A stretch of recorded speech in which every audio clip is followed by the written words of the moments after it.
everyone, welcome to Ashwin's Astrology. I hope you liked my video so far. Kindly like, comment and share the videos among your friends and family circle. Please subscribe to my YouTube channel and press the bell icon to receive instant notifications. Continuing with the Rahu-Ketu Transit predictions, now let's move it to next Rashi, that is Kumbha Rashi.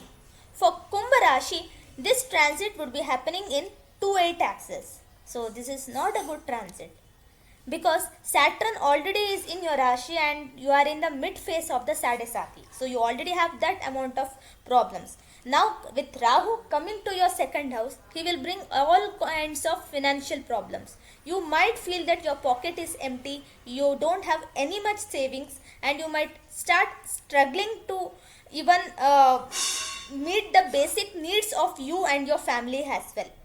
And also this will bring many kind of family problems as well, because second house represents speech, represents wealth, and also represents family. So all these three significations might be under attack. With Rahu in the second house, you might lose control over your speech also, and you might start uttering some nonsense as well, which might hurt your family members, and that's why it is always advised to keep a check on your tongue for the next 18 months, because there is no good aspect of on Rahu, who is present in the second house in Pisces Rashi for the next 17-18 months. So whatever the aspect on Rahu would be either from Venus or from Mercury. Now it is not possible also, because Venus, as soon as he moves to Virgo, he will be debilitated. So his aspect wouldn't favor that much, and Mercury has already crossed over the Virgo Rashi. So for the next 16-18 months, we will not see any kind of benefic aspect on Rahu as well. So because of this, it is very difficult to control your tongue, and you might end up uttering some nonsense, because of which you might end up in trouble also. So you have to make sure that you check and you weigh your words before uttering out. In the third house, Jupiter is present and Sun, Mars, Mercury in the ninth house. So there is a 7 and 9 exchange. This is very good for anyone who is looking for a partner, that is for marriage purpose, and this is very good. It will give a very good prospects of marriage. You might suddenly become very fortunate, because even 8th Lord has joined the 9th house. So suddenly your marriage may get fixed and you might get married.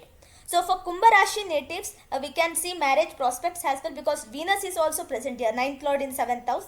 So this is also one additional factor here which we can mention. But 7th Lord is debilitated in the 9th house. Even though there is a cancellation of it, they need to check the background of the person, groom or the bride, before entering into the marriage contract, because Saturn in the Rashi, this is already you are in the mid phase of the Sadesati. So it may happen that you might get the fruits of your own karma, and if your karmas are good, definitely it may be good, but if your karmas are not good, then it may be bad. With Ketu in the 8th house, you will start developing interest in occult sciences, or you might start distancing yourself from the materialistic life. So you might start developing interest in astrology or any kind of unusual methodologies which everyone follow in public, and you will be more interested in the hidden things. With 6th Lord Moon in the 4th house, exalted, this may be good for the other kind of matters, might be for your diseases or for any kind of problems, but any rogue, ripu, rend, for all those matters, financially, if you might take a loan also, and you might get a sanction of loan. So all these things can be seen, but it can affect your mother's health, because Moon, even though exalted here, will be aspected by a malefic like Mars. So this may not do well for your Rashi, because for other Rashi like Dhanu Rashi and all, Mars aspecting Moon can bring out favorable results, because it will be a Trikona Lord. But for Kumbha Rashi, Mars is not a Trikona Lord, and he is the 3rd and 10th Lord. So he becomes kind of a less malefic planet, but he is definitely a malefic by nature also. So this could be a worrisome moment for you. So your mother's health, if she has any existing illness, kindly have a regular checkup and also make sure she's doing well, because this can bring any sudden changes also, and with the financial issues you have and with the family issues, sad as sadasati, so all this can become mentally traumatic for you also. So this is one area where you have to keep a regular check. Apart from this, I have listed down some points here.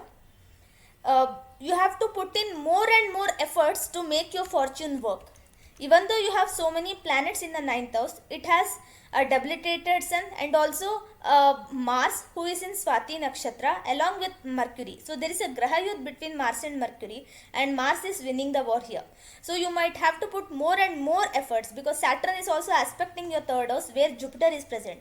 Even though Jupiter's presence in third house will help you in putting or easing your efforts, because of Saturn aspect on it, you might have to prepare well, or you might have to keep yourself organized and disciplined to carry out your work. And 10th lord in the 9th house is a good one for your career. It is kind of a dharma karmadipati yoga, but your 9th lord in the 7th house will give results for your marriage, because for Kumbha Rashi, Shukra is the yoga karaka and it is in the 7th house, so it is giving the complete results for your marriage prospects. But in other matters, things are not that favorable, so you might have to put 200% of efforts to get 100% of fortune to favor you. So this is a kind of a tricky time period for Kumbha Rashi. It is good also and it is bad also. So the way they weigh these aspects and the way they handle all these matters will define how good or bad this transit would be for them for the next 18 months.